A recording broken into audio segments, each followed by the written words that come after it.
Chartered financial analyst and నేను మీకు చాలా మటుకు ఫైనాన్షియల్ ఎడ్యుకేషన్స్ గురించి చాలా సెషన్స్ తీసుకుంటాను. ఇవాళ మనం ఒక స్పెషల్ సెషన్ తీసుకున్నాము వేర్ మీరు అందరూ సిప్స్ గురించి చాలా వినుంటారు. సిప్స్ అనేది ఏంటన్నారు, చాలా క్యాంపెయిన్స్ ఉన్నది. ఇప్పుడు మ్యూచువల్ ఫండ్ సహీ హే అందులో సిప్ అనే వర్డ్ మన అందరూ చాలా మటుకు విన్నాము. మన అందరికీ తెలుసు SIP is a best way of investment అని అందరికీ ఈ పార్టీకి మనం రెడీ అయిపోయారు.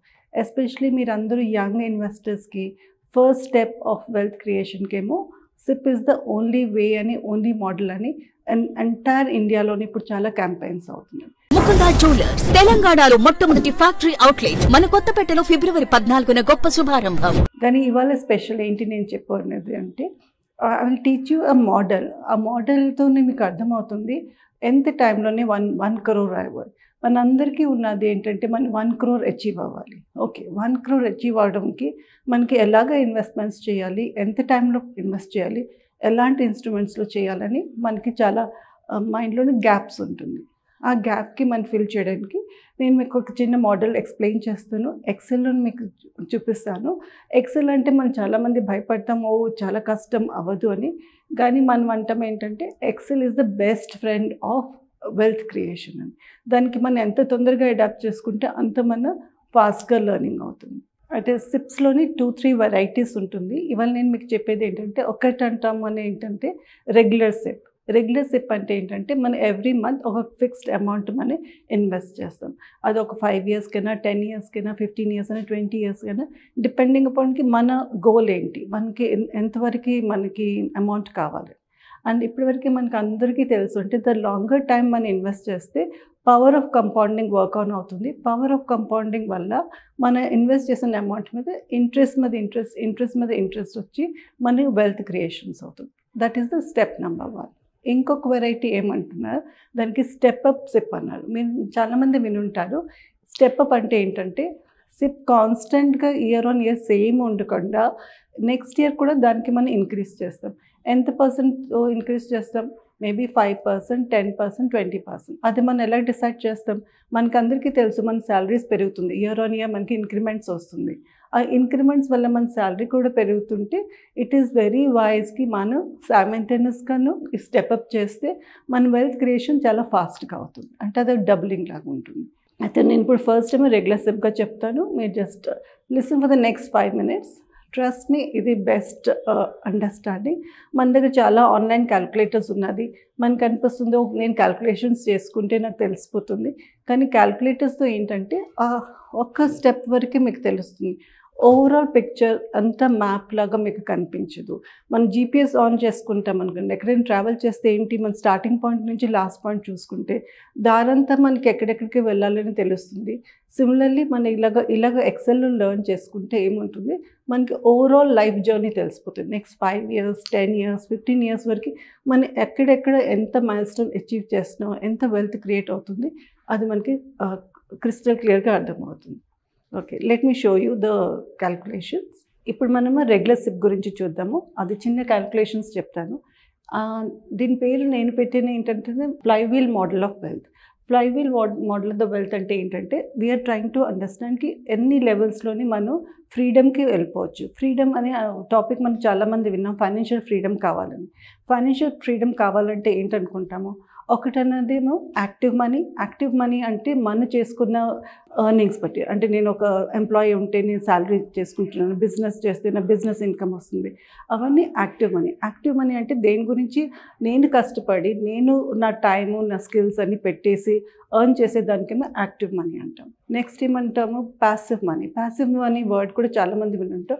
ప్యాసివ్ మనీ వర్డ్ అంటే నేను పెట్టుకున్న అమౌంట్ నేను ఎక్కడ ఇన్వెస్ట్ చేసుకున్నాను, ఆ అమౌంట్ నుంచి నాకు రెగ్యులర్గా ఇన్కమ్ వస్తే నేను దేని గురించి ఎక్కువ పని చేయకుండాను, నేను దాని గురించి శ్రమించకుండాను నాకు కూల్గా వచ్చే మనీకి ప్యాసివ్ మనీ అంటారు. అయితే మనందరికీ కోరిక ఏమున్నది, నేను రిటైర్ తొందరగా అయిపోవాలి, నేను ఎక్కువ పని చేయకూడదు, I want to make money for my self, the money should work for me అని మనకు ఒక థాట్ ప్రాసెస్ ఉంటుంది. అయితే 2 waysలో అర్థం చేసుకోవచ్చు. అంటే యాక్టివ్ మనీ అంటే I'm working for the money.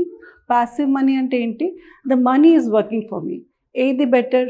డెఫినెట్గా passive money is better.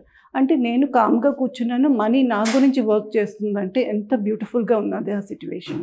So మన అందరూ ప్రయత్నం ఏం చేస్తాము, మన యాక్టివ్ మనీకేమో పాసివ్ మనీలో కన్వర్ట్ చేయాలి. పాసివ్ మనీలో కన్వర్ట్ చేయాలంటే ఏంటి, మనము వెరీ గుడ్ ఇన్వెస్ట్మెంట్స్ ఆపర్చునిటీస్ చూసుకొని ఎక్కడెక్కడ ఇన్వెస్ట్ చేయాలని చూసుకుంటే మనకి తెలిసిపోతుంది. నౌ ద ఫస్ట్ స్టెప్ నేను చెప్పేదంటే, సపోజ్ మనం స్టార్ట్ చేసాం, I start with amount of 25,000. 25,000 మీకు ఎక్కువ అనిపించవచ్చు. యంగ్స్టర్స్ మీరు ఇదే క్యాలిక్యులేషన్స్ 5,000 అని కూడా మీరు చేసుకోండి. It is just an example, మీకు అర్థం చేసుకోండి. సో 5,000 రూపీస్ మనీ నేను ఎవ్రీ మంత్ ఇన్వెస్ట్ చేస్తే 5 years వరకు నేను ఇన్వెస్ట్ చేశాను అనుకోండి, the return assume return is 15%. ఈ మధ్యన 15% కంటే ఎక్కువగా కూడా ఉంటుంది, కానీ లాంగ్ రన్లోనే ఓవరాల్ రిటర్న్స్ మనము 15% అని ఒక అజంప్షన్ చేసుకోవచ్చు. అజంప్షన్ చేస్తే ఏమైంది, ఆఫ్టర్ 5 years నాకు ఎంత వస్తుంది, I'm getting 21,83,552. So this is the amount. నా మనం ఇప్పుడు చూద్దాం ఏం వస్తుంది. ఇందులో ఏంటన్నది మనం what is the active money. Active money అని ఎలాగవుతుంది, 25,000 రూపీస్ ఇంటూ 5 ఇంటూ 12 అంటే నెంబర్ ఆఫ్ మంత్స్, అంటే I have invested 15 lakhs rupees.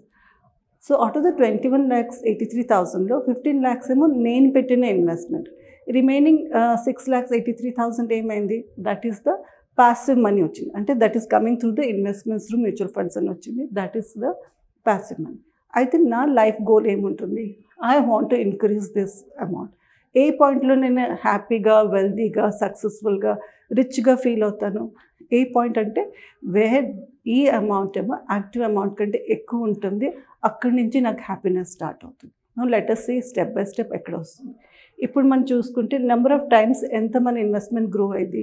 నేను 15 lakhs ఇన్వెస్ట్ చేస్తే ఇట్ హెస్ బికమ్ 21 lakhs, అంటే ఆల్మోస్ట్ 1.46 times వెల్త్ గ్రో అయింది. ఎంత టైంలోని, ఓవర్ పీరియడ్ ఆఫ్ 5 years. దానికి మనం నెక్స్ట్ ఎక్స్టెన్షన్ చేద్దాం ఫర్ 10 years. 10 yearsకి సేమ్ క్యాలిక్యులేషన్ చేద్దాం, సేమ్ ఇంట్రెస్ట్ని అజ్యూమ్ చేద్దాం. నౌ ఎంత మనకి ఇన్వెస్ట్మెంట్ వచ్చింది, 65,75,455. ఇది మనకి అమౌంట్ వచ్చింది. నౌ యాజ్ ఎ ఇన్వెస్టర్ నేను ఎంత ఇన్వెస్ట్ చేస్తాను ఇక్కడ, I have put 30 lakhs. 30 lakhs ఎలాగొచ్చింది, 25,000 into 12 into 10 years చేస్తే నేను పెట్టిన అమౌంట్ ఎంత, 30 lakhs. నాకు వచ్చిన అమౌంట్ ఎంత, 65,75,000. ఆ రెండింటికి డిఫరెన్స్ ఎంతైంది, 35,75,455. So this is my passive income. 30 lakhs is my active income and 35,75,000 is my passive income. Now మనం చూసేమంటే ఎంత, నేను పెట్టిన అమౌంట్ 30 lakhsకి ఇది ఆల్మోస్ట్ డబుల్ కంటే ఎక్కువైంది. So it is more than 2.1519 times. And ఈ డిఫరెన్స్ మనం చూసుకుంటే ఇది ఈజ్ మై హ్యాపీ అమౌంట్. మన హ్యాపీనెస్ అమౌంట్ అని అనుకుంటే మనకు తెలిసిపోతుంది. What is the happiness amount, what is that happy money అంటాం. హ్యాపీ మనీ అంటే నేను దేని గురించి కష్టపడలేదు, దేనికి ఆఫీస్ వెళ్ళకుండా చేసుకున్నాను, నేను బిజినెస్ స్టార్ట్ చేసుకోకుండా వచ్చిన అమౌంట్కి నేను డిఫైన్ చేసుకున్నాను హ్యాపీ అమౌంట్ అని. ఆ హ్యాపీ అమౌంట్ గురించి మనం అందరూ వర్క్ ఆన్ చేస్తాం. సేమ్ క్యాలిక్యులేషన్స్ మనం 20 years కానీ చూసినా 15 yearsకి చూసినా మనకు తెలిసిపోతుంది. ఇప్పుడు మీరు నోటీస్ ఏం చేశారు, 15 yearsకి మనం 25,000 ఎవ్రీ మంత్ ఇన్వెస్ట్ చేస్తే I'm getting more than 1 crore. So this is my mile stone. As an youngster, suppose మీరు 25 years ఉన్నారంటే అప్ టు 15 years అంటే అప్ టు 40 yearsకి మీరు 1 crore అయిపోతుందని మీకు ఒక మైండ్ క్యాల్కులేషన్స్ వచ్చేస్తుంది. 1 crore రేపొద్దున అయిపోతుంది, 2 yearsలో అయిపోతుంది, 10 yearsలో అయిపోతుంది అని అనుకోవడం చాలా తప్పు. అందుకోసం మనం ఇలా ఎక్సెల్ షీట్స్లో నేర్చుకుంటే మనం రియలిస్టిక్గా ఉంటాం, సిస్టమాటిక్గా ఉంటాం, అండ్ మనకి correct way of becoming wealthy అని మనకు తెలిసిపోతుంది. So this is the calculation. Similarly for 20 years also we can do. ఇక్కడ మీరు చూసారంటే how much is the amount coming up, it is coming up 21,176 rupees. So what we are trying to say, where is the point you are trying to feel wealthy, ఎక్కడ మీరు వెల్దీగా, సక్సెస్ఫుల్గా, rich feelings వస్తుందని ఈ కేటగిరీస్లో తెలిసిపోతుంది. ఇప్పుడు మీరు ఇక్కడ చూసారనుకోండి 21 lakhs. సో నేను పెట్టిన అమౌంట్ ఏమో ఇన్వెస్ట్మెంట్ ఏమో 60 lakhs అయింది. 60 lakhsలోని నాకు వచ్చిన అమౌంట్ ఎంత ఉన్నది, I've got 3,31,76,000 I got the amount. అంటే this is my happy amount. This is the amount నాకు వచ్చింది త్రూ మై ఇన్వెస్ట్మెంట్. అందుకోసమే మన పవర్ ఆఫ్ కంపౌండింగ్ అని మనం చాలా సిస్టమాటిక్లీ అందరికీ ఎడ్యుకేట్ చేస్తున్నాం. నేను కాదు, మొత్తం మ్యూచువల్ ఫండ్ ఇండస్ట్రీలోని ఫైనాన్షియల్ అడ్వైజర్స్ అని, మన చార్టర్డ్ అకౌంటెంట్స్ అని అందరూ మనకి అడ్వైస్ చేస్తున్నారు. మనం అడ్వైస్ చేసుకున్న వినేసే కంట మన యాక్షన్ తీసుకోవడానికి that is the best step. The next step మీరు తీసుకున్నది ఏంటంటే, I have to go by mutual fund investments ఉంది. ఇప్పుడు ప్రస్తుతం ఏంటున్నది, టెక్నాలజీ ఎంత ఫాస్ట్గా ఉన్నది, మీకు అందరి దగ్గరికి మంచి యాప్స్ ఉన్నాయి. ఇప్పుడు ఇన్వెస్ట్మెంట్ ప్యాటర్న్స్ కూడా చాలా సింపుల్ అయిపోయింది. లెస్ దెన్ 3 minutesలోని ఇన్వెస్ట్మెంట్స్ కూడా అయిపోతుంది. సో ఐ ఎంకరేజ్ మీరు అందరికీ make a learning of this and start investing. ఎంత తొందరగా మనం ఇన్వెస్టింగ్ స్టార్ట్ చేస్తే అంత మన power of compounding work on అవుతుంది, అంత మనం స్ట్రాంగ్గా రిచ్ అయ్యే అవకాశాలు కూడా ఎక్కువ అవుతుంది. I think you have understood this concept. Now I'll explain to you the next concept also. Thank you so much.